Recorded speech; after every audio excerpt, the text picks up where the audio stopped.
ښکاره توهین دی ځکه دی شخصیت لري نه کنه دی خو انسانان نه دي دی خو باید محاکمه شي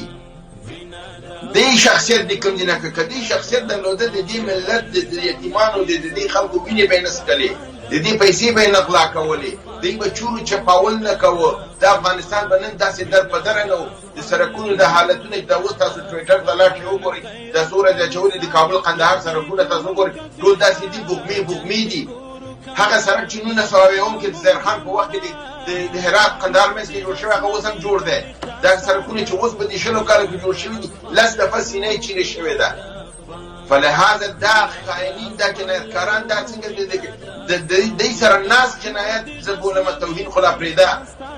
دوی د توهین په معنا نه پوهېږي چې افغانستان ته راځي او دوی د افغانستان ملت دی په سړکونو توهین کې او رای کاږي او محاکمې کې بیا به دوی ته معلومه شي چې د خلکو زړونه څومره دوی ته ډک دي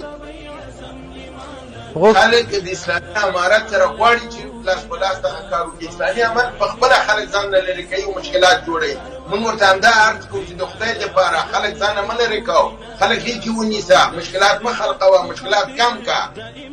چې خلک تا سره ولګي چې جنایتکار ته وخت پیدا نه شي تاسو ګورئ دا پرون چې د ایران د ملي امنیت شورا رئیس کوم بیان ورکړی دا ډېر خطرناک بیان دی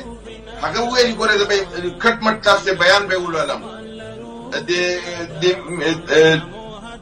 علی شمخانی دبیر شورای امنیت ملی ایران میگوید شواهد و قرائن نگران کننده از دخالت برخی کشورهای منطقه و فرامنطقه در انتقال توریست‌ها به افغانستان وجود دارد.